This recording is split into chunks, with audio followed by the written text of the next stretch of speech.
You're watching Book TV.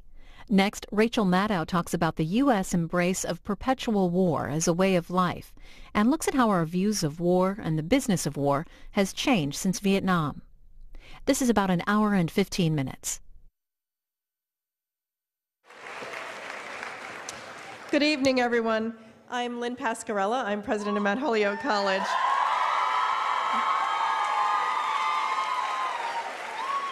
It is my honor to welcome you to our campus for what I know will be an engaging evening. Rachel Maddow is known to all of us as the host of The Rachel Maddow Show, the critically acclaimed MSNBC program where Rachel takes on issues at the forefront of public discussion and private debate every day.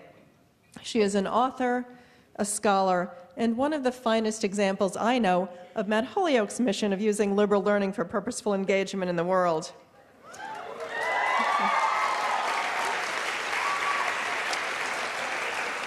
Mount Holyoke has been educating women for 175 years, and I am so proud to have such an extraordinary role model on our campus this evening. Before we get to Rachel's presentation, I want to introduce my dear friend Joan Grenier from the Odyssey Bookshop, without whom this event would not be possible. So, Joan.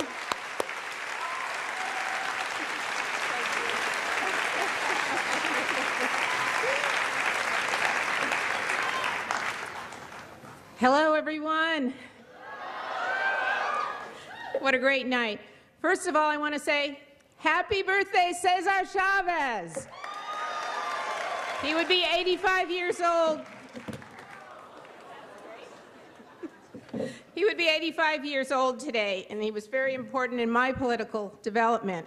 The Odyssey Bookshop is honored to be co-sponsoring this event with Mount Holyoke College, the Five College Women's Studies Research Center, and the Gender Studies Department. This year, okay, let's give them all a clap. This fall, the Odyssey Bookshop will be celebrating our 49th anniversary. And since you're such a captive audience, I have to tell you about some of our programs. Our First Edition Club has over 255 members around the country and several international members. We have an incredible selection committee at the Odyssey. They have an amazing record of choosing books that go on to win major prizes, including the recent selections Tiger's Wife by Taya Obrick, which won the Orange Prize, and Open City by Teju Cole, which won the Hemingway Pen Award. So once a month you would get a signed first edition. It's a great graduation present. It's a great Mother's Day present. It's just a great year-round present. We also have a gift of reading program. And this is fantastic for grandparents or aunts and uncles. And John and I are grandparents of 3 girls now. Our children's book buyer will hand-pick a book each month for your child. There are 4 different age groups spanning ages 2 to 18. The books are gift wrap, and it's just so much fun. I want you all to visit our website. We just have a new website, and now you can purchase ebooks from us at odysseybks.com for any device except a Kindle. Amazon is proprietary about that. So your iPads, your tablets, your iPhones, your Android smartphones, your Nooks, your Sony readers, your laptops, your desktop computers, it's all, you can do it very easily. So now we are a full-service bricks and clicks bookstore. Yeah, I kind of like that too. New books, sale books, ebooks, and over the next few months we will be greatly expanding our used book department. Lots of options for you to support your locally owned independent bookshop. We host over 120, hey, thanks.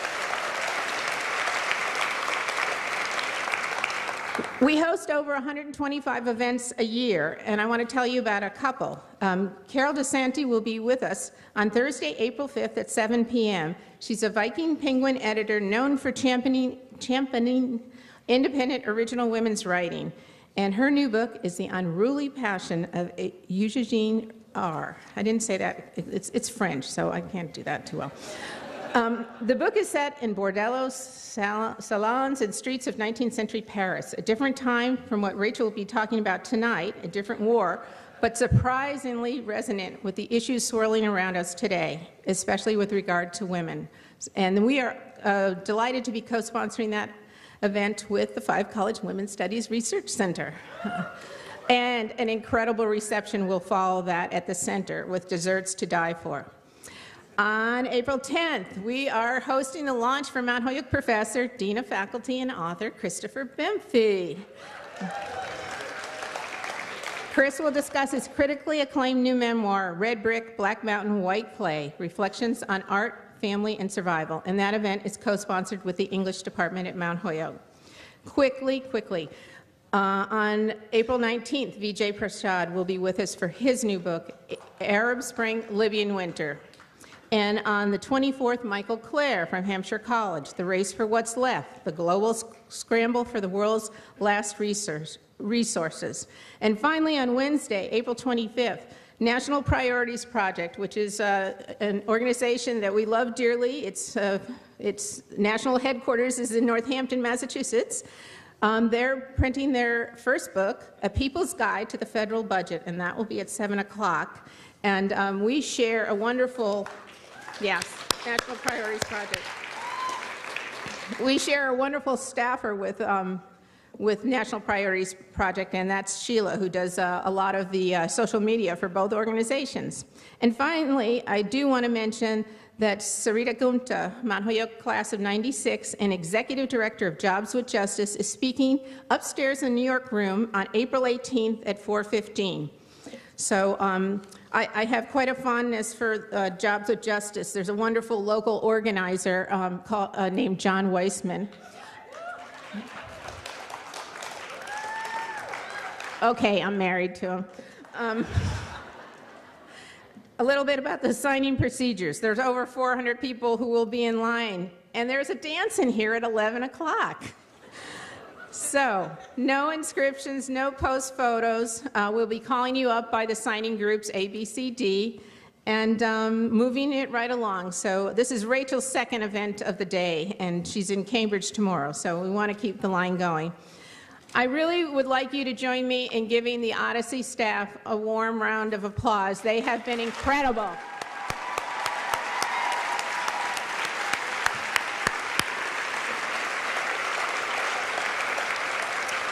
And now it is my pleasure to introduce another amazing woman, Karen Rimler, Professor of German Studies, Critical Social Thought, and Gender Studies at Mount Holyoke College, and Director of the Five College Women's Studies Research Center.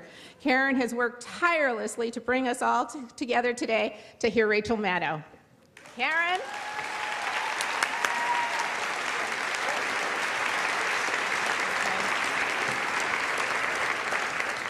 Good evening. I also wanted to give generous thanks to Joan. It's through her dedication to this community, to South Hadley, to the Mount Holyoke community, that we have celebrated authors who come here every week. Thank you, Joan, and thank your staff.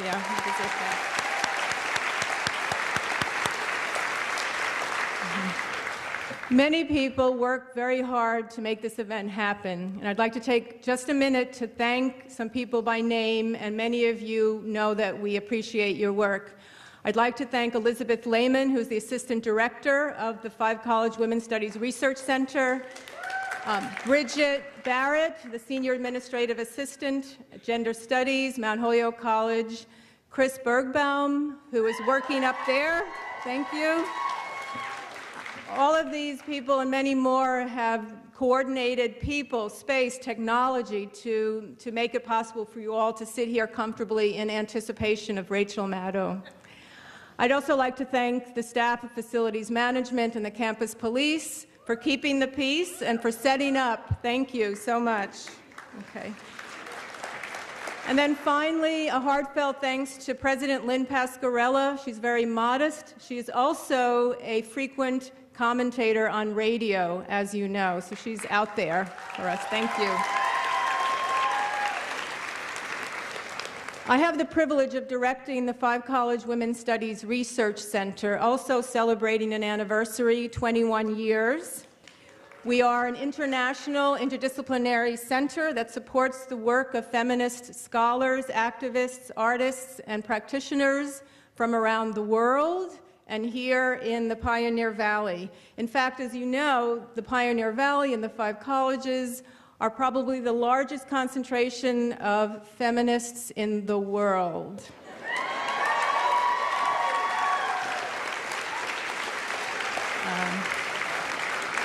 And I invite you, I'm not going to go through the whole list of events, but we have a table out in the lobby, and I invite you to pick up a flyer about some of our upcoming events in the next couple of weeks. And we are always open to the community, so I welcome all of you to join us. We are especially pleased to welcome Rachel Maddow this evening. The center is planning to launch a new initiative on women, the media, and the public sphere worldwide. And we are hoping to bring Rachel Maddow back at some point, along with other women who have worked tirelessly, rigorously around the world to bring the news to you and to comment about the politics of the day. And we hope many of you will jump into the fray and also become commentators in the public sphere, real, virtual, local, global. Okay. I have to say one word of organization. I know you're all waiting. Rachel Maddow has generously agreed to answer questions. And again, she has been working tirelessly this week. She's been on David Letterman, on Terry Gross, on Jon Stewart. So she's very, very busy. So we have set it up to have 4 mics. We have 2 mics. We'll have 2 mics on either aisle, one way up at top where all our students are sitting, and then one on the second balcony, and I will moderate the question and answer, and we will take turns. We'll go one mic to the other. So be prepared to line up after Rachel speaks. Rachel Maddow is no stranger here. In fact, she's a lot of your neighbor. A lot of you have her as her neighbor. She also started her first radio gig down the road in Holyoke, Massachusetts, as many of you know. And as President Pasquarella mentioned, she is a brilliant scholar. She has a degree from Stanford University, Oxford University. She's a Rhodes Scholar and an Emmy Award-winning television host of her own show. I have read her book, Drift, The Unmooring of American Military Power, and I recommend it to you. I've been recommending it to everyone, including the Marines that I know. I think they actually confirm a lot of what's in the book so far. She argues that the military, the U.S. military, has become so private that many Americans stay out of the whole process of going to war altogether. She reminds us of unexpected connections, say, between the cost of daycare for toddlers of military parents and a bird called the Hubara bustard hunted in Balochistan, Pakistan. She reminds us that this book took a lot of time, a lot of intensive research, much of which was available in the public record. So listen to what your elected officials have to say, read the documents, and also follow the money. Rachel herself on her blog said recently, "The book is not about Democrats and Republicans, it's not about liberals and conservatives, and not even about good and bad guys. It is about America as a great country that has forgotten one of the things that makes us great." And I think we can get back to what that was, and I would love it if we could at least have a big national talk about it. So Rachel Maddow is here to continue that big national, and I would say international talk about it. So welcome, please, Rachel Maddow.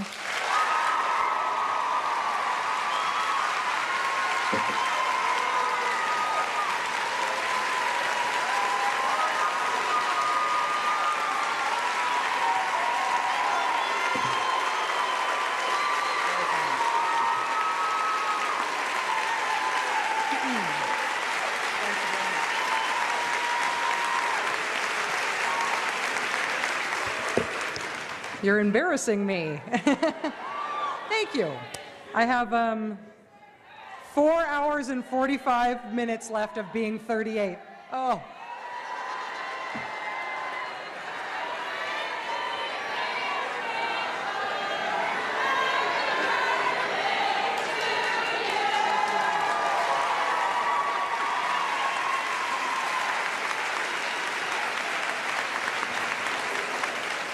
Thank you very much. Like this wasn't embarrassing enough already. I have never written a book before, and I don't think I'm ever going to write a book again. But what that means for tonight is that I don't know how to do this. I don't know. Who knows how to do this, right? Is there a normal thing to do? I don't know. What I'm planning on doing is reading a short thing, actually that Karen was just talking about the Hubara Bustard, and then just briefly telling you a little bit about what the book is about, and then I will happily take your questions, and then at the end of the night I will sign books. Are there any objections? Hearing none? All right. And I will say two things as a matter of preface. One is that it's really nice that you guys have come out to see me. You may know me from TV. I'm guessing most of you do. But whether or not you know me from TV, you know enough about this book to know that it's about the military and about the politics of war making in this country. And that is not your standard, like, Saturday night, let's go hang out kind of thing. I realize this is not candy. You know, this isn't like, hey, I met some jerk who disagrees with me and let me tell you how jerky he is. That can be more fun sometimes. And so this, just the fact that you're here and you would consider reading it and are here to hear me talk about it is very heartening to me, because you hear all over and over again that all anybody wants is the easy stuff. And this is not the easy stuff. So thank you for being here. The other thing I would say is, before you leave, you should probably meet somebody here who you don't already know. Because if you all like me and you want to come out on a Saturday night and talk about the military, you probably like each other. So if there are people here who you don't know, I don't mean to like set you up on dates or whatever, but I'm just saying this is probably a good place to make new friends. So we'll do like a peace be with you thing at the end of the homily. All right.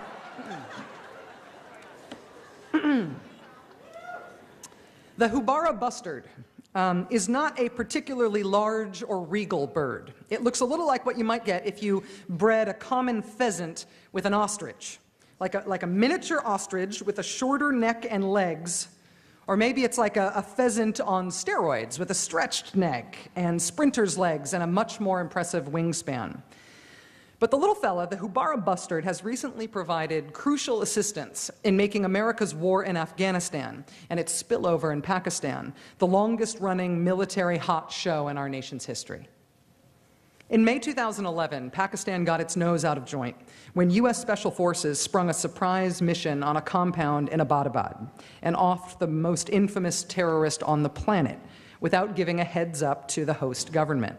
The Pakistani military and intelligence service found itself having to explain how the target, Osama bin Laden, could have been living in tranquility just a few miles down the road from Pakistan's most important military academy, in a neighborhood crawling with current and retired military officers. Was Pakistani intelligence that incompetent, or were they protecting bin Laden? And then they had to explain how a U.S. strike force and its very large helicopters could fly into Abbottabad, spend nearly an hour on the ground, and then leave the country with bin Laden's carcass in tow without being detected, let alone stopped. While President Obama and the rest of America took a celebratory victory lap, the Pakistanis found the entire episode hugely shaming. But not so much on the bin Laden in our backyard count. They really focused on the lack of respect accorded their own nation by the United States. Quote, American troops coming across the border and taking action in one of our towns is not acceptable to the people of Pakistan, said former President Pervez Musharraf the day after the raid. It is a violation of our sovereignty. The Pakistani parliament called the country's military and intelligence chieftains into a rare and marathon closed-door session, where the generals did have a spot of trouble in covering their respective lapses, but they did deftly deflect much of the civilians' ire. The United States, they reminded everyone, was the real bad guy here.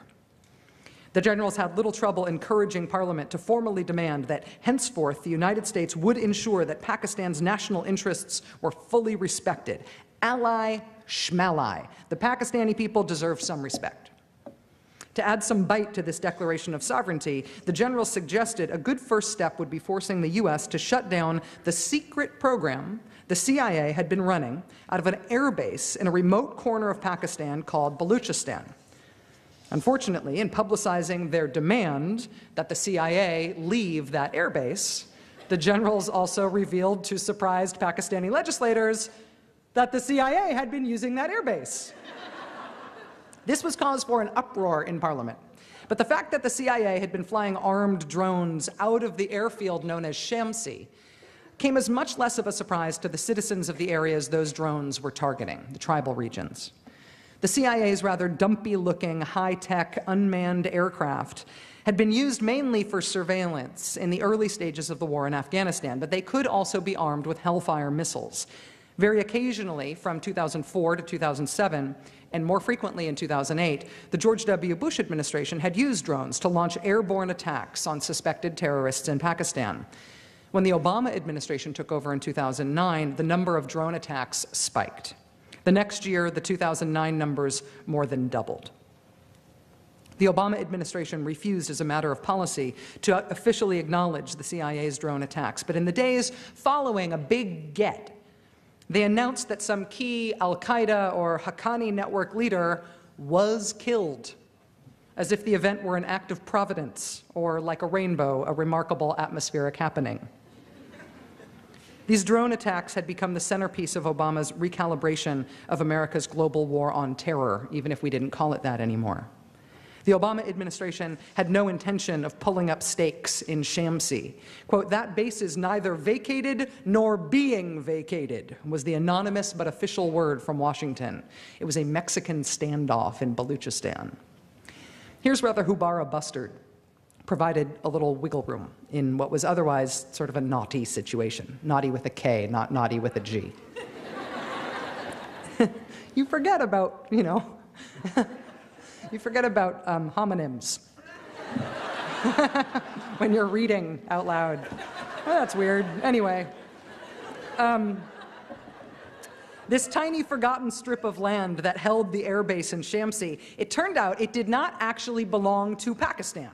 It had been quietly signed over to the United Arab Emirates 20 years earlier in a sign of friendship between the two countries. You see, Baluchistan, aside from being full of spectacular Garden of Eden natural wonders, and it is supposed to be among the most beautiful places on earth, aside from that, though, Baluchistan is among the few wintering grounds of the Hubara bustard. And the Hubara bustard is a bird held in high esteem among hunters from the United Arab Emirates and Saudi Arabia and Qatar. Falconry is, of course, the sport of Arab kings. And the poor bustard had long been the preferred prey for falconers. So Emirati royalty were frankly really pleased to have this special foothold in Baluchistan. And right away they built themselves a sizable landing strip, so they could get easy access to this surprisingly sought-after remote corner of the world. Quote, "The sheiks tell me it is the ultimate challenge for the falcon," a chieftain in Baluchistan told the writer for The New Yorker named Mary Ann Weaver back around the time that the Emiratis built that Shamsi airstrip. Quote, "The falcon is the fastest bird on earth. And the Hubara bustard is also fast, both on the ground and in the air. It also is a clever, wary bird with a number of tricks. Among these tricks, this is my single favorite part of the book. It's really gross. Among these tricks, the chieftain continued, is an ability to inkjet a dark green slime violently from its vent." You know what the vent is on a bird, right? To inkjet a dark green slime violently from its vent. Its force is so strong that it can spread for 3 feet, and it can temporarily blind the falcon or glue the falcon's feathers together, making it unable to fly.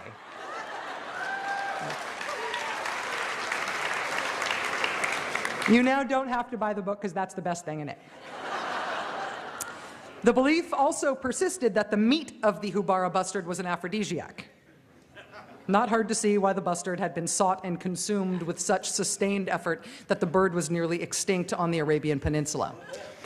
Cold War politics had added degrees of difficulty for the sportsmen as well. The fall of the Shah in 1979 made bustard hunting problematic for Sunni Arabs in Shiite Iran, as had the near-constant state of war in Afghanistan. So Baluchistan emerged as the destination spot for latter-day Arab Nimrods. For the last 20 years or so, Emirati sheiks and Saudi princes and the more general run of ambitious Arab dignitaries had jockeyed for the best allotments in the last good place on earth to hunt this poor bustard. When Pakistan's Foreign Office bestowed upon the Emiratis an allotment that was once held by the Saudis withheld oil supplies from Pakistan and money for flood relief in retaliation. Arab royalty of various stripes show up every year with, according to Weaver's description, pop-up tent cities, hundreds of servants, satellite dishes for better communication, and hunting vehicles tricked out with sophisticated laptops, infrared spotlights, and bustard-seeking radar. Maybe not sporting, but certainly effective. I'm almost done. The Emiratis had made one concession that did slightly crimp their style in the bustard hunting department. In the weeks after the 9/11 attacks in 2001, when everybody wanted to pitch in, they had agreed with the consent of Pakistani President Musharraf to let the Americans use Shamsi as a base to supply U.S. troops fighting the Taliban just across the border in Afghanistan, and also maybe for a few special and classified operations. In the 10 years that followed, as the CIA and its many private contractors began operating lethal attack drones out of Shamsi, the remote top-secret base remained off-limits to Pakistan's own Air Force. So when the bleep hit the fan, when the slime hit the falcon, in the aftermath of the bin Laden raid, thanks to the Hubara bustard, everybody had an out. The United States could make it plain that the CIA was not vacating Shamsi, and Pakistan could still save face. Pakistani government officials could say, and they did, hey, we just checked our land records, and it turns out this little strip of Baluchistan is not, legally speaking, Pakistan-controlled territory after all. We gave it to the Emiratis for bustard hunting. So sorry, but there's nothing we can do to stop this part of America's secret drone war operating out of Shamsi. But we do condemn it in the strongest possible language. The United Arab Emirates, meanwhile, went on record saying they had only built the airstrip. Emirati sheiks and others used it for, they said, recreational purposes. What recreation the CIA was pursuing there, the Emiratis couldn't say. Shamsi, they assured the world, was never operated or controlled by the United Arab Emirates. And so, we still had our drone base in Shamsi, and no skittish ally had to take the blame for having handed it over to us.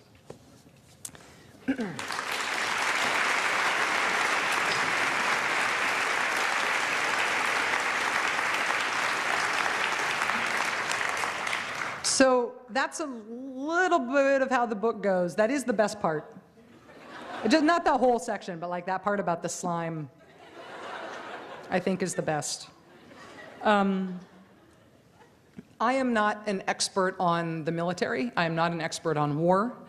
My gig is politics. That's what I have pursued as an activist and what I studied as an academic and what I bloviate about on television. And this book is a book about politics. It is about the politics of going to war and the politics of not going to war and the politics of ending wars that we are in. The consternation over the Vietnam War led to a multi-front effort to make sure that we did not end up in a mess like that again. The Congress passed a War Powers Act, which reasserted that presidents can't just take us into big wars on their own say-so. Congress having sole constitutional authority to declare war means that they've got to not just be told, but be asked about war. Congress is the body that gets to decide. Congress, aside from the War Powers Act, also after Vietnam, got up on its hind legs, as they say, actually as only I say, and exerted simply a more muscular attitude toward matters of national security. Gerald Ford wanted to essentially re-engage with Vietnam after we had left in a way that many members of Congress believed would get us started into that war again. And Congress stopped him from doing it. He was set on doing it. He thought it was the right thing to do for the country. And Congress, members of Congress, Democrat and Republican, said no.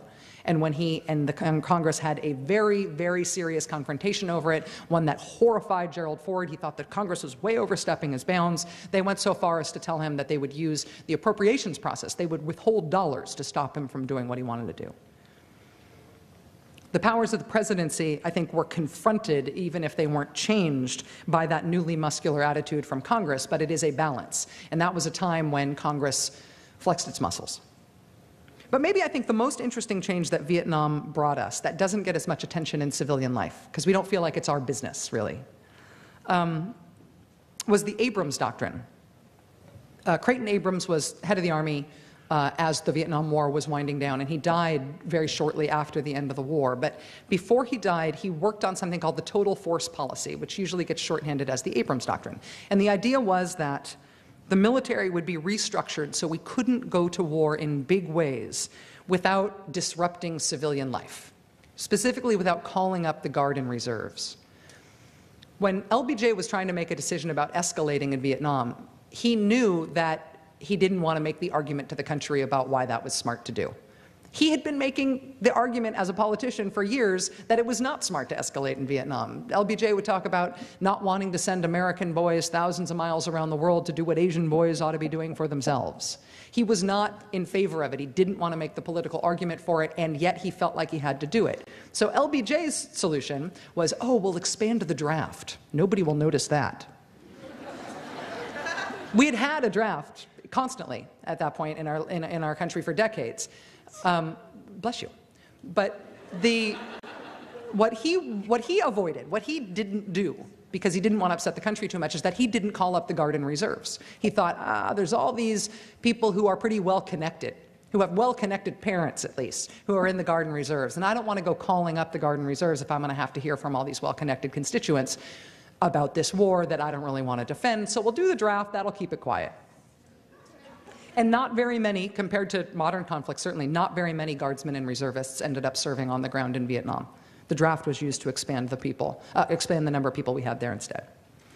But when Abrams got a hold of this idea of restructuring the military, he said, you know what, Guard and Reserves are going to have to do. We are going to operationally structure the Army so that you can't have a big military operation of any kind without having Guardsmen and Reservists there. And why? So that civilian life would be disrupted by the fact that we were in war, and that there would not be a divide between civilian life and military life that had so crippled the country, I think emotionally and politically and cathartically, at the end of Vietnam. And I think that was important to the politics of war. It would keep the country focused on and feeling the sacrifice that war entailed. It wouldn't be the military awful known doing its own thing. Ronald Reagan's presidency changed a lot of that. He started a war in Grenada with Congress barely knowing about it. When Congress said no to what he wanted to do in Central America, he secretly went around them to do it anyway, just flagrantly breaking the law. When he got caught and his administration was trying to save his presidency, they invented a brand new, radically expanded doctrine of presidential power that essentially said that a president alone, as one person, can direct any war-related action anywhere on earth, even in direct contradiction of a law passed by Congress, which is bizarre. And that bizarre idea, which I really do think was simply cooked up on the spot to save Reagan's butt at the end of Iran-Contra, that became the basis of the political life of an obscure Wyoming congressman named Dick Cheney. And that became unexpectedly important years later, when Congress's previous muscularity on issues of war and not war actually went all flabby. And then Dick Cheney, as White House Chief of Staff and then later as Defense Secretary, he came up with something that was essentially the cure to the Abrams Doctrine. Instead of making sure that the manpower needs of the military engaged the whole country whenever we went to war, he restructured the thing so that the manpower needs of the military would be met as quietly as possible, with as little civilian upset as possible. Those manpower needs would be met in part for profit, privately. The Clinton-Gore administration was delighted to embrace and expand on that Cheney project. It made it much easier for them, for example, when they needed to get around their own political constraints to use force in the Balkans. And so this book is not about the merits of any individual war. The Congress waxes and wanes, in its interest in constraining and overseeing and directing matters of war, even though the Constitution does put them in charge of it. The president's new expanded powers that treat the U.S. military essentially as one man's personal army, those powers have grown and grown. The military itself has become more and more hived off, cleaved from civilian life. The national security budget keeps growing and becoming more and more impenetrable. More and more gets declared secret. The politics get more and more muted. The wars get longer and longer. And our sense that something is wrong gets deeper. I feel both for the guy who's putting the magnetic yellow ribbon on the back of his SUV and the person, in the bike lane next to them cursing that dumb magnetic yellow ribbon on the back of your SUV. That's self-defeating and impotent. I feel for both of those things because I actually think they come from the same place. They come from a sense that we are a country that has not gone to war. We sent a military to war, and they went without us. And I think that people feel that on the left and on the right, and I think people feel that who have no politics at all. We barely noticed when the Iraq War ended. After 8.5 years, more than 4,000 Americans killed, even if you only care about the Americans killed and not the Iraqis killed. After all of that time, when it ended, when did it end? December. It was a ho-hum shrug from the civilian population. I mean, St. Louis threw a parade, but New York didn't. These are changes that I think have happened over a relatively short period of time. I do not think there was a conspiracy here, although I love hearing conspiracy theories because I find them very entertaining. I think essentially we had a series of understandable decisions made by people looking at short-term political necessity. I see something that I think we ought to do for national security purposes, but the price tag is going to sound way too high for people. Let's tell them it's free. Let's give them a tax cut, tell them it's free, and hope that they don't notice when their grandkids have to pay for it. I want to deploy a large number of Americans, but I don't really want to have to answer for how many Americans I am deploying. Let's have some of them be working for private companies, because then not only do we not have to answer for how much we're paying them, we don't have to answer for what the lines of accountability are when they do something wrong, and if they die or get hurt, nobody will ever know. I think I want to do something for national security, but the Congress has passed a law against it. I'm going to assert that I am above that law. I'd like to wage a war in, I don't know, say Pakistan. But I don't want to get around the political constraints that are between me and a war in Pakistan. So I will wage one in secret and not answer when asked about it. I don't think all of those decisions happened all at once. I think they happened over a relatively short period of time, though, and I think it was all about trying to get around these annoying constraints, keeping us from waging wars we wanted to wage, and keeping us from using the military in ways that we wanted to use it. And those annoying constraints are some of the best things we inherited from the Founding Fathers. Those annoying constraints are there for a reason. The Constitution is structured to put 535 squabbling members of Congress in charge of whether or not to declare war, because a squabble among 535 members of Congress about something that important is due to be loud and take a long time and be a pain, and it will engage us all, and that was the point. If they wanted it to be easy to go to war, they would have given war-making power to the president, and they emphatically did not. And they talked about it at the time, and we can read their letters about it. So again, this is not about the merits of any one war. I think we have cut away from the mooring that we got from our Constitution to make us not too warlike as a country, not to make us a pacifist country, and I'm not a pacifist, and I know that I have a lot of respect for pacifism as a way of life and a way of thinking about these things. It's not my point of view. I believe that sometimes wars are necessary. I want us to have an excellent military. But I do believe that the Constitution structured us to be a deliberately peaceable nation, where peacetime is our default and war is the aberration, and that's been flipped.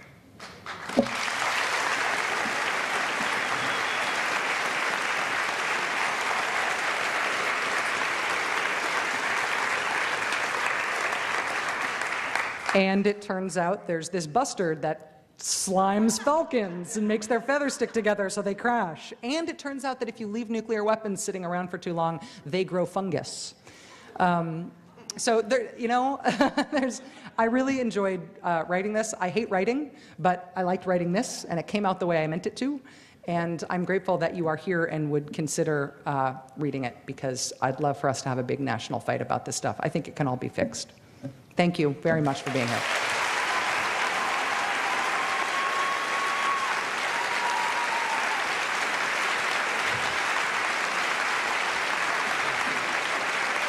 No, you can stand there. Thank you so much. Okay. Yeah, we didn't rehearse this, so we're not sure where we're standing, but we both have mics. Dance. Okay, contra. Okay, we have time for a few questions, and as I said previously, we're going to start up in the balcony, and I already see someone standing ready to go. Go ahead and ask your...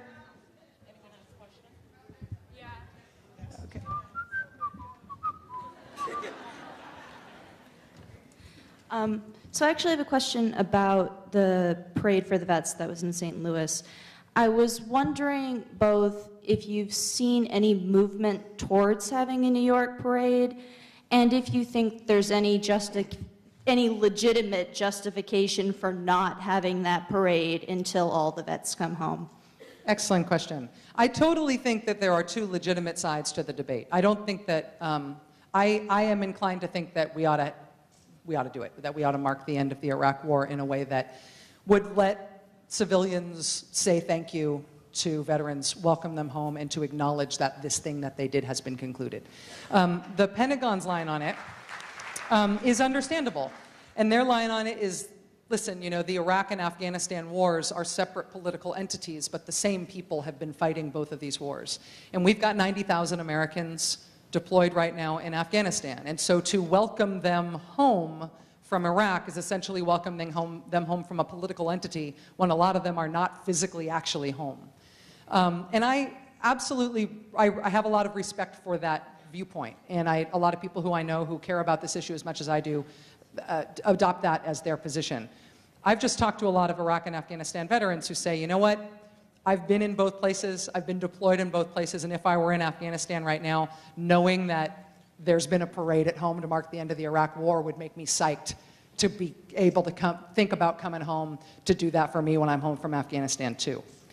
So, you know, I don't think this is an issue where you're wrong if you're on one side or you're right if you're on the other. I would love to debate it.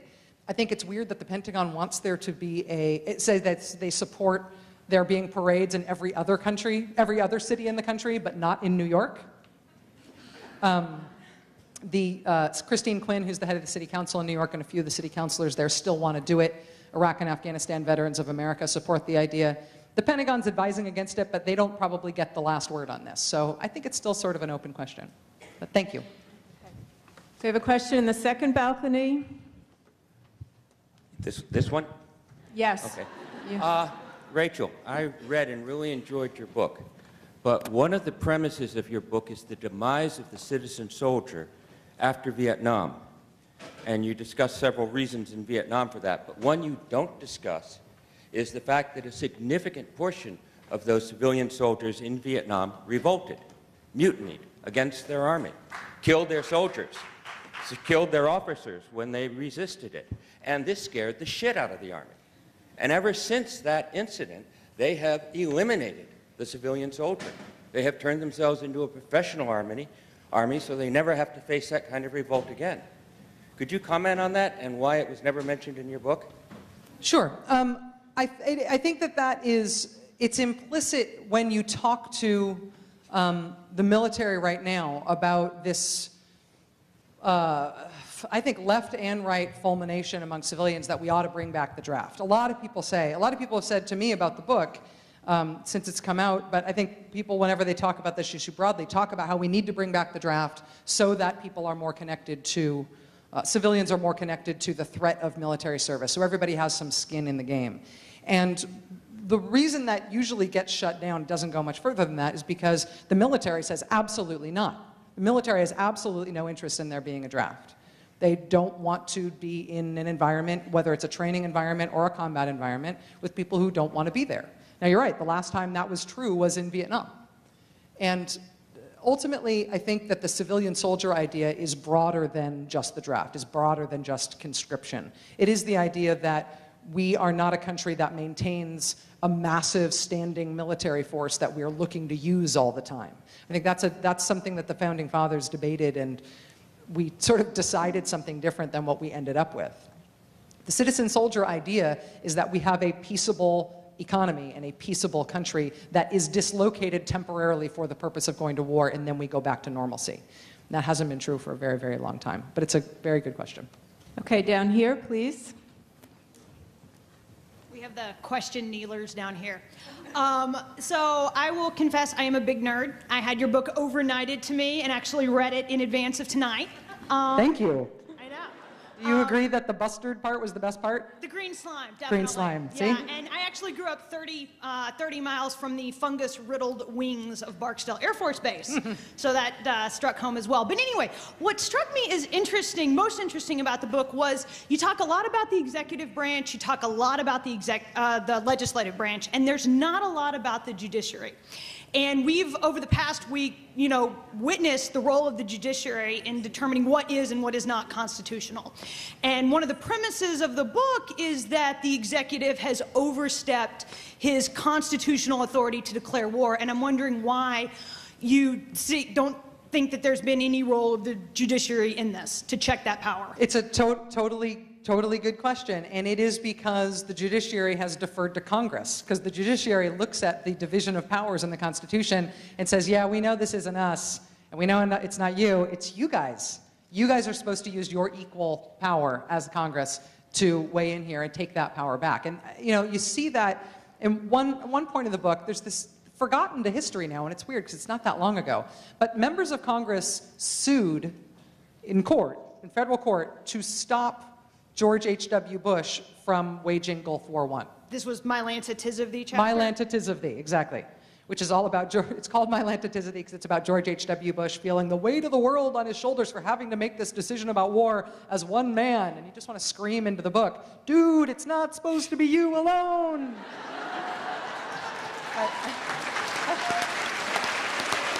But some members of Congress were yelling that at him and actually decided to seek a federal court injunction to stop the war. Right. Which is a crazy idea.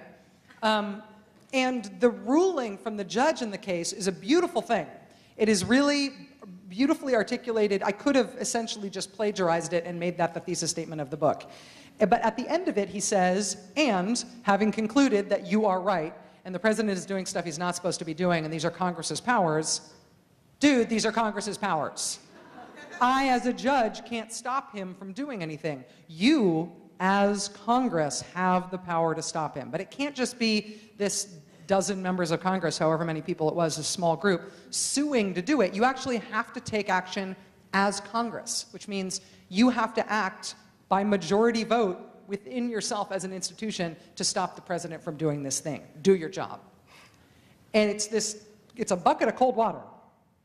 But it's true that, I don't expect any president, no matter, you could reincarnate Jesus and elect President Jesus, and maybe that would work. But aside from President Jesus, I don't expect that any president would give back power that the executive branch had accrued through the precedent of the actions of previous presidents. Nobody gives away power. If you're president, you think you've got the country's best interest at heart, and you're stymied all the time by other people in politics who don't want the best things for the country. You're not going to give away power to get something done if you believe that you're doing what's right and other people are stopping you.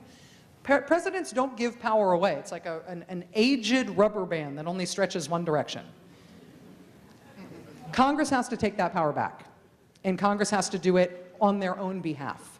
And we don't have much faith in Congress to do anything right now. To do something that big maybe seems like pie in the sky, but that's what needs to happen, I think. Okay. Thank you. Allie.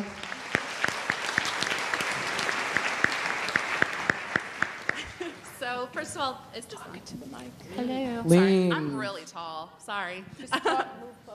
I'm here. I'm right here. There you go. Can you hear me?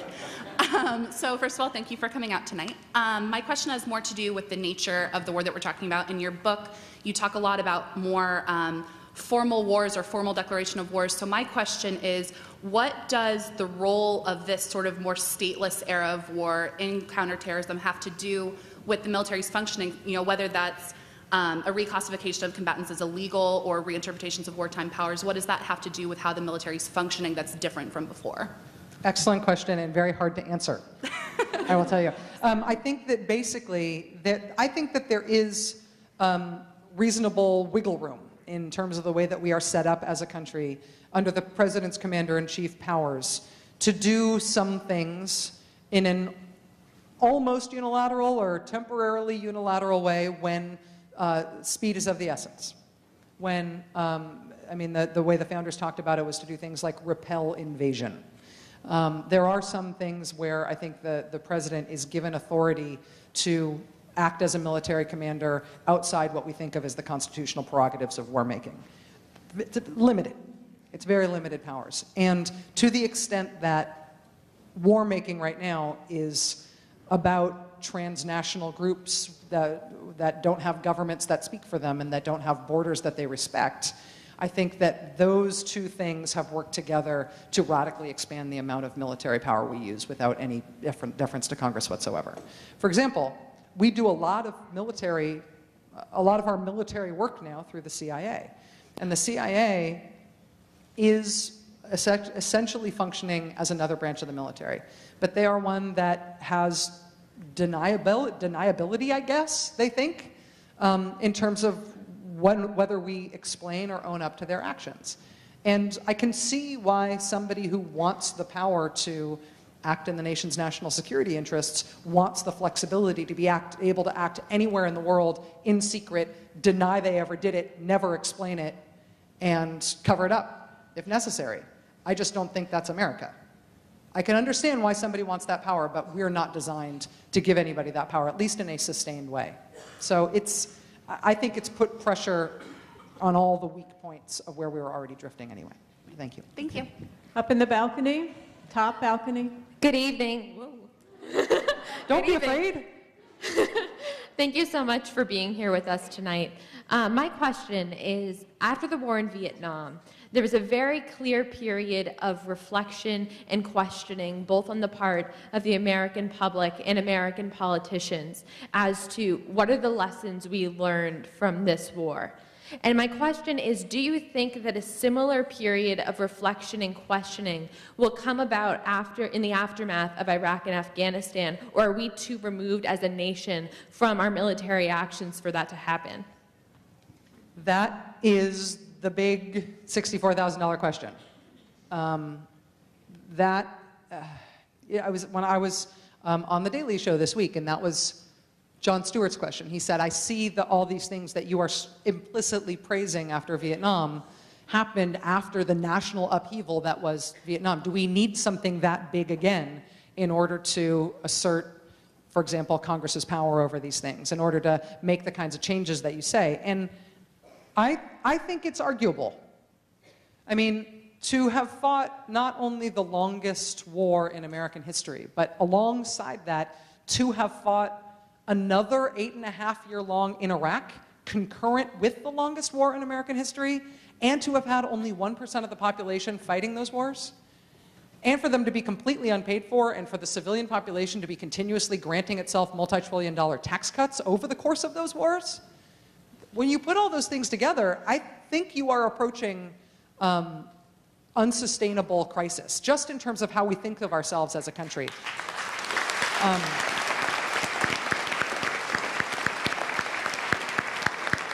I am a big believer in protest movements. I think that direct action gets the goods, and I think that the reason there were so many changes after Vietnam is because people were in the streets.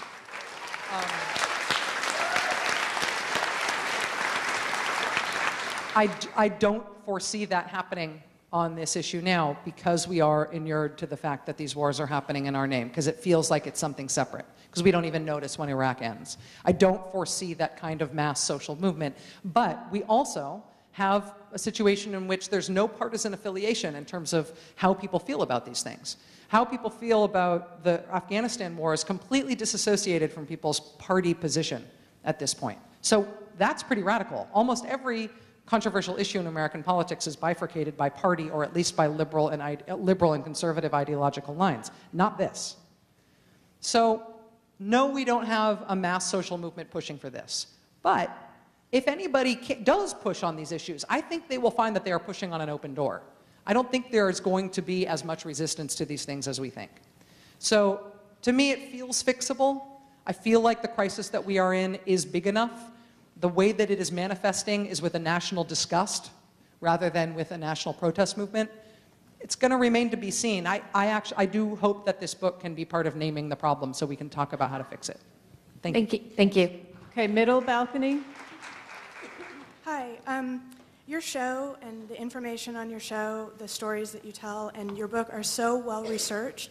And I'm just kind of curious how you ensure that the facts are facts. Through long hours and cross-referencing. I mean, we get stuff wrong. And one of the things that I find weird about TV is that there's not a history of on-air corrections for factual misstatements on television, which I don't understand. Like, it's a like cause for a giant ripple of excitement whenever we do a correction on the air. But if we get something wrong, I try to correct it. For the record, I call John Poindexter a Marine in the book. He's a Navy admiral. I'm very sorry. I mean, mistakes happen. There are things that get screwed up, but you have to. I think it's like in your academic work. You have to do everything you can possibly do to make sure you know what you are talking about before you say anything at all. Read first, talk later. You have to have somebody with fresh eyes checking your work and then somebody checking their work. And you have to be willing to be wrong. You have to be willing to make it right when you are caught out for something that's wrong, especially if you catch it out yourself and nobody else nails you for it. So it's a spectrum and a process, as they say. There's no magic bullet. You just have to work really hard at it and care about it. Thank you. Okay, go ahead, over here. Congratulations on the Steinbeck Award. Oh, thank you. In your interview there, you were talking about how the Republicans are willing to lose battles in order to win the war. And you just said that this is sort of a door to be pushed on. Do you think that that's a good way for liberals to bring the discussion back to the center and perhaps move in a more progressive fashion to open that door of conversation? And what do you think are some steps that we can take to bring the country back toward the left? It's a good question, and I don't think I know the answer to it. I mean, the basic problem in left versus right politics is that and you know this, I can tell in the premise of, it's implicit in the premise of your question, but basically my idea is that on the right, you've got the conservative movement, which is well-funded, well-organized, thinking generationally, knows exactly where it's going and knows exactly how it's going to get there and has almost infinite resources to do it. And then you've got the Republican Party, which is kind of not that awesome. Just, I mean, not like... I don't mean Republicans aren't that awesome. I mean, like, the Republican Party is not a very good organization. They're not very good at what they do. They're not as good at what they do, actually, as the Democratic Party is. But they're, no, I don't, if you are applauding because you're a Democrat and you like the compliment, okay. But what I don't mean Democrats good, Republicans bad. I mean Democrats good at running a political party, Republicans bad at running a political party. It doesn't, they're not good at the basic stuff you need to do in order to be organized, but they don't need to be, because there's the conservative movement. And so they just hook themselves onto the conservative movement and they do what they're told. And if it sometimes means they have to lose elections in the short run because they are advocating against contraception or something in 2012, the conservative movement doesn't care about the Republicans' short-term electoral interests because they've got their eyes on generational change. And so because of that, that's why you get this phenomenon on the right that you don't get on the left. Democratic politics have essentially been the same for most of my adult life. The policy positions have not changed. Except they've skittered a little bit to the right, but they certainly haven't gotten more liberal, and they haven't moved very much. Republican politics move so fast, so far to the right, that they're constantly turning on each other and having to reinvent themselves. I mean, John McCain and Sarah Palin ran on a cap-and-trade, bail-out-the-banks platform. In 2008, Sarah Palin. Right? I mean, Mitt Romney has to run against not only himself as a governor, Mitt Romney has to run against himself as the guy who ran in 2008. I mean, they're constantly outpacing themselves, and that's because the conservative movement is making them, whoever's got the furthest right position in politics becomes the new standard bearer, and they all scoot over. And then who's ever further to right from them, they all scoot over. And so when you do that, meanwhile, the Democrats are like standing over here. So, but if these Democrats are standing here, we're kind of fighting amongst ourselves. Interest group. How much do we care about you? Is it okay that the Senate Majority Leader is I don't know. That's the Democrats. And Republicans are over here, and they're like booking to the right. And as you do that, Democrats, whenever they have to compete in general election terms with the Republicans, are constantly scooching over here to try to be sort of centrist seeming. And that means that the center moves to the right. Which means that there are Republicans who fall off that rightward edge all the time. But it doesn't matter. It doesn't matter to the conservative movement in the long run. They don't care about short-term election cycle politics. In 2012, they're going to lose all those Midwest governorships that they won in 2010 because they got those guys in 2010, then had them run like they were running Alabama. Wisconsin is not Alabama. They're going to lose that. And that dynamic doesn't exist on the left. There's nobody who's pulling the Democratic Party to the left. So how do progressives pull the Democratic Party to the left? Discuss. Okay, we're going to do 3 more questions. Okay. You have time. Okay, go ahead. Thank you for the work that you do, logging those long hours to increase the amount of useful information that we have to work with. Thank you. In large part through what I've learned from your show, I've begun to realize that we do have a shadow army of private contractors who who fight, in our name, if not under our banner per se. And I'm wondering who has the leverage to dial down those forces when that becomes, I think, before it becomes a point of crisis. This is one of these things that I think is doable.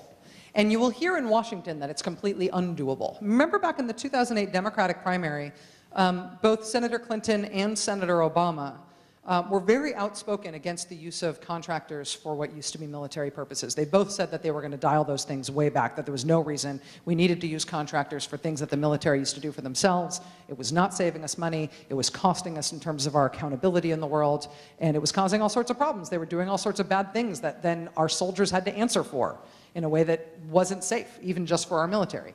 They both sort of said, in my opinion, all the right things.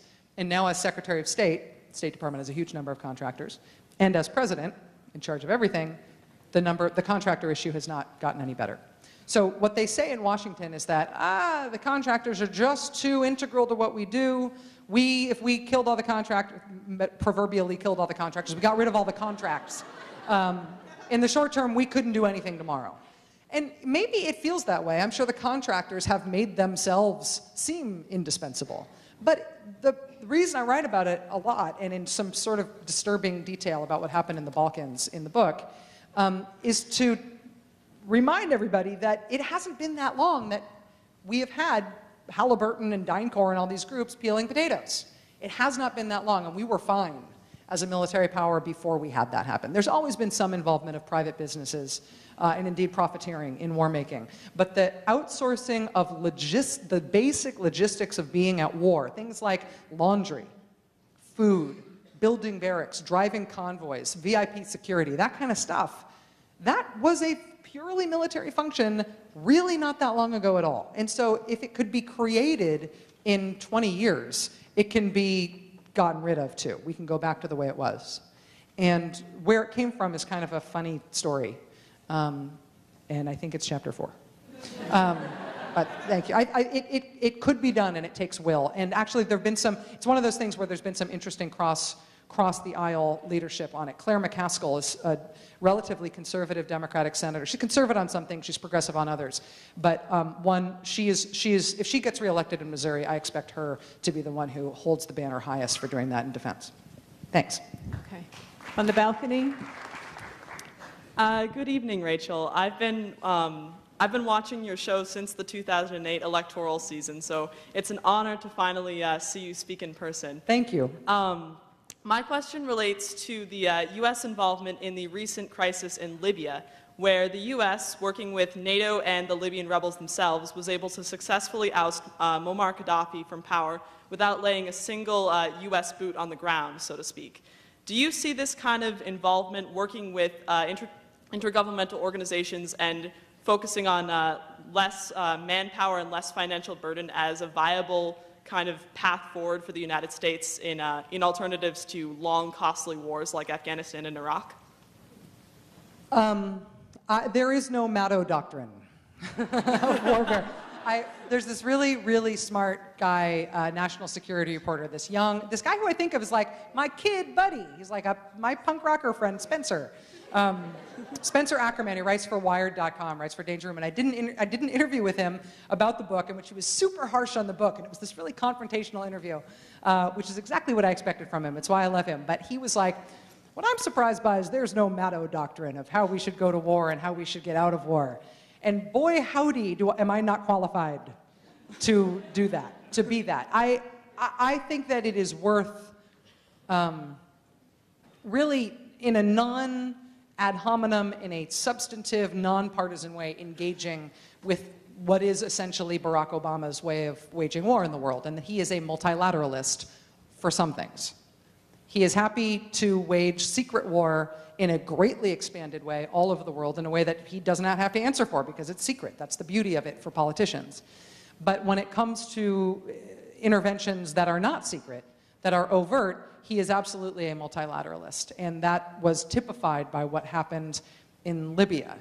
And I mean, that is a form of exerting American power, using the fact that we have a military that we spend as much money on as the rest of the world's militaries combined, to advance international interest and foster international cooperation on national security matters. We would not have gone to Libya had the Arab League not said, go to Libya. And similarly, with the Arab League not saying, with the Arab League in a very different situation on Syria, I think that's part of the reason that they've taken a very different approach to Syria. So you are constrained by the fact that you are checking in with everybody else who you see as being on the same side of you on an issue. You can, in a sense, intervene less. On the other hand, maybe you can intervene more, because if you've got an international coalition, everything looks legit. It's much more George H.W. Bush than it is any other modern president. So I think that's Obama's way. I don't know that I'm qualified to weigh in on whether it's right or wrong, but it's a very, very different approach than what, for example, Mitt Romney is offering. Thank you. Okay, in the middle, go ahead. First of all, I'd like to thank you, Rachel, for everything you do. I think if there were more Rachel Maddows, the country would be a lot better off.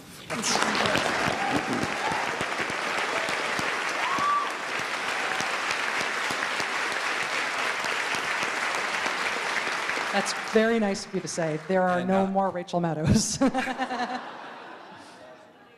And secondly, I've got a quick comment and a question. Can you just keep it to the question, because we need to end in a few minutes. So brief question. Okay. I'd like to say that I was drafted in 1968. Okay. I found an extremely valuable thing to happen in my life. I also found that my family and all my friends became extremely interested in the outcome of the Vietnam War the day I was drafted. The question I have is,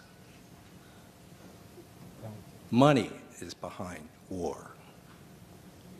And I want you, please, to say something about the corrosive influence of money in our campaigns. President Obama, I'm told, needs $1 billion for his re-election. What's wrong with this picture? Thank you. Thank you.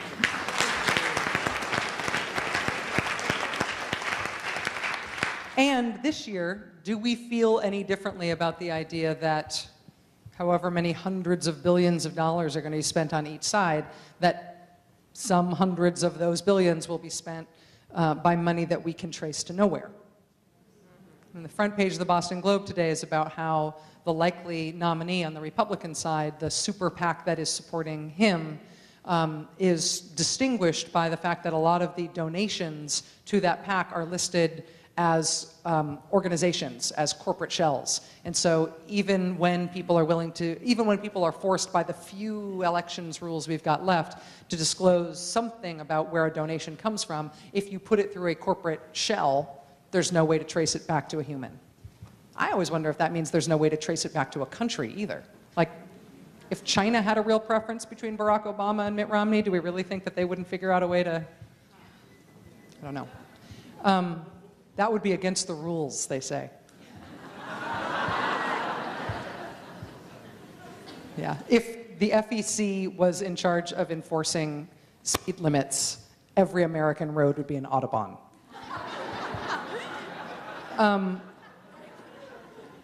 The corrosive power of money is as old as politics itself, but we have gone through in a series of 4 or 5 Supreme Court decisions that have gutted what remained of American election law. We are now in a Wild West period where not only are we looking at mysterious funders on a massive scale like we have never seen before. I mean, one person could write a $1 billion check and to fund somebody's campaign, right? And if we're amazed by the fact that Barack Obama needs to raise $1 billion and they'll raise $1 billion on the other side, what about the fact that somebody who wanted, I don't know, this year's Steve Forbes or this year's Ross Perot or this year's, I don't know, Eric Prince or somebody to be competitive, why not find one of America's billionaires? Say you're one of these guys who's worth $7 or $8 billion, writes a $1 billion check. Okay, now it's a 3-way race. Not by virtue of any campaign, but purely by the interest of one billionaire's interests. Didn't used to, yeah, we've always worried about money in politics. We never worried about it like this.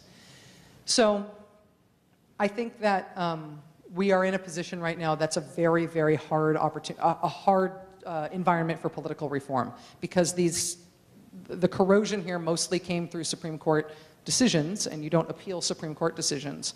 What you're talking about in order to fix this, I think, and I don't say this lightly, is probably an amendment to the American Constitution. And that's a really big undertaking. So, you know, I think we are a long way off from fixing it. And as they continue to strike down state efforts to even regulate it at the state level, it's going to be hard to even set a good example around the country for something that the nation might want to emulate. It's the thing that worries me the most in all of politics. Okay, thank you. 2 more? Sure. Okay. We keep adding questions. 2 more brief questions. Do you have a question? Yeah. Okay, go ahead. Brief. Hi. To what extent has the U.S. government changed its concept of what constitutes a threat? I know you go further back in your book than the global war on terrorism, but in announcing this, the Bush administration effectively waged war on a type of war, on a tactic propagated by, a scattered covert enemy. And so I guess my question is, to what extent has the unmooring of the locus of a sustained military threat actually further enabled the unmooring of the military itself? I see it more as a symptom than a cause, I think. I mean, well, I should say, remember it was the war on terrorism, and then it became the war on terror. So we went from it being a war on a tactic to being the war on a bad feeling, right? Which was, can you get any more like, war on ew, right? Like, so it was, but by the vagueness of what we were having a war on should have been a sign to us that there was something wrong. And I think was a sign that there was something wrong. I think people are creeped out that we have a Department of Homeland Security. Since when does America have a homeland? I mean, it's, right? It's creepy. It's a creepy word. Like, we don't think of ourselves that way. The same idea of a war on terror seems like a deliberately vague thing designed to encompass all sorts of things that wouldn't otherwise be justified if you didn't call them a war. But when you don't have to win the argument, your argument can suck. When you don't have to engage in a rigorous debate that if you lose that debate, you will not get your way, your arguments can be flabby. And you can point at, the way I write about I won't go back into the founder stuff, but you can identify anything as being worthy of this war moniker that you give it, which can justify massive international expense. So I think that when a president can decide alone what it is that we are waging war on, when there is no price tag put on it. Remember that, all the post 9/11 war funding was not factored into the budget. It was all emergency supplementals. Like, oh, look, every 6 months. Oh, the war's still on. Whoa, the war's still on. Whoa, it's like a fish going around a goldfish bowl. Look, a castle. Look, a castle. Look, a castle. And it's like, it's not, it's, when you do not have to explain yourself to the public because it's secret, when you do not have to win the debate in Congress because the debate doesn't happen in Congress, when you do not have to justify the funding because nobody knows how much it's costing, your arguments can be incredibly vague, and you can call anything worthy of war. You can pick out a transnational terrorist organization, you can pick a country that has no connection to terrorism and say that it does. When you don't have to have good debates, you don't have to have good arguments, and that's why I want us to have good debates. Thank you. Okay, last question. Hi, Rachel. I think you used to be a customer of mine. When you were at Lincoln, Dillon's at the end of Broad Street was my shop for the whole time you were there. Wow. 2 questions. Okay.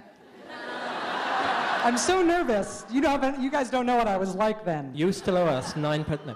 Were you a customer? Yes. And did you, like me, used to go in the Turf Tavern at lunchtime? Yes. Thank you very much. All right. Exposed as a daytime drinker in my last question. Thank you so much, Rachel Maddow. Thank you.